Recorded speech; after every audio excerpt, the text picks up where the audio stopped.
जा पाती, लेकिन मैं लंगड़ी हूँ। गुड़िया बेटी, क्या आपको भी बेर खाने हैं? हाँ मम्मा, मेरा दिल तो बहुत है, मगर मैं लंगड़ी हूँ। मेरी बेटी लंगड़ी है तो क्या हुआ, उसकी माँ तो स्वस्थ है। चलो आज मैं आपको बेरी के पेड़ पर ले जाती हूँ। आप भी जग्गू कुक्कू की तरह डाल पर बैठकर खूब बेर खाना। अब जल्दी चलो।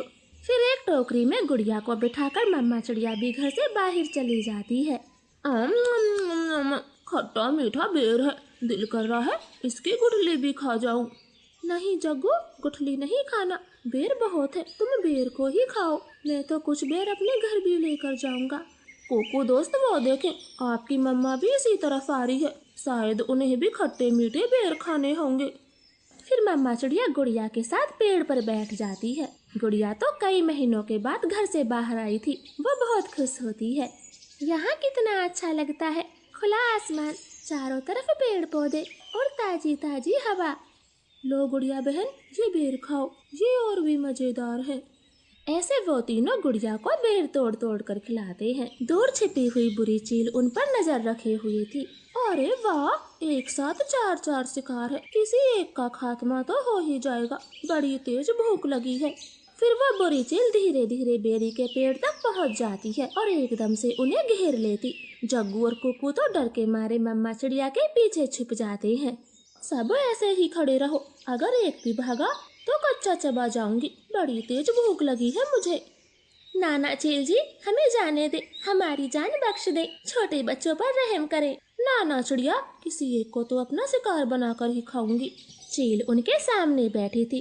तभी धीरे से जग्गू कौवा कुक्कू के कान में बोलता है, कुक्कू दोस्त, इस चील को गुड़िया को सौंप देते हैं, वैसे भी गुड़िया लंगड़ी है, ये जी कर क्या करेगी, कम से कम हम तीनों की तो जान बचेगी। जग्गू की ये बात सुनकर कुक्कू तुरंत अपनी माँ से बोलता है, मम्मा मम्मा, गुड़िया को यहीं छोड़ दो और चलो यहाँ से, हम अपनी जान बचाते हैं। हाँ भाई, ये भी ठीक है, मेरा काम इस लंगड़ी चिड़िया से ही चल जाएगा, तुम सब चले जाओ।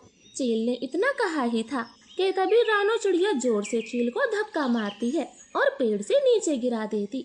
जग्गू कुक्कू, गुड़िया को साथ लेकर यहाँ से भाग जाओ, मैं इस चील को आपके पीछे नहीं आने दूंगी। बेटा जल्दी से भागो यहाँ से। इतना कहकर रानो चील पर हमला कर देती है और जग्गू और कुक्कू टोकरी लेकर वहाँ से भाग जाते हैं। चिड़िया और चील में काफी देर तक लड़ाई होती है और आखिर में चील रानो को जान से मार देती है। मरगी, छोटी चिड़िया मरगी, मुझसे लड़ने चली थी, अब तेरा मांस मैं मजे से खाऊंगी। कुक्कू भाई, मम्मा अभी तक घर नहीं आई। मम्मा को चील ने मार दिया है, वरना वो अब तक आ जाती, क्या जरूरत थी मम्मा को वहाँ ले जाने की। भाई, अगर हम वहाँ ना होते तो वो बुरी चील आपको खा जाती, आप ऐसा क्यों बोलते हो? नहीं, हम चील के हाथ कभी ना आते, वो तो तुम साथ में थी, इसलिए मम्मा ने चील से लड़ाई करने की सोची। तुम लंगड़ी थी ना, माँ को तेरी वजह से मरना पड़ा, अब तू ही माँ की हत्यारन है, समझी? ऐसे कुक्कू तो गुड़िया को ही दोषी ठहराता है। अब गुड़िया का ध्यान रखने वाला कोई नहीं था। कुक्कू सारे दिन बाहर घूमता फिरता, वो लंगड़ी बहन का बिल्कुल भी ख्याल नहीं रखता, चाहे वो भूखी हो या फिर प्यासी हो। भाई, सुबह से रात हो गई है, आप मेरे लिए कुछ खाने को नहीं लाए? जंगल में भोजन की कमी हो गई है, अपना पेट भरना ही बड़ा मुश्किल है, ऐसे में तेरे लिए दाना कहाँ से लाता? ऐसा बोलकर कुक्कू तो सो जाता है। गुड़िया को पूरी रात नींद नहीं आती, क्योंकि वो तो कई दिनों से भूखी थी। मम्मा मम्मा, अगर आज आप जिंदा होती तो मेरा कितना ख्याल रखती, अब तो मुझे भी भूखा सोना पड़ता है, मैं क्या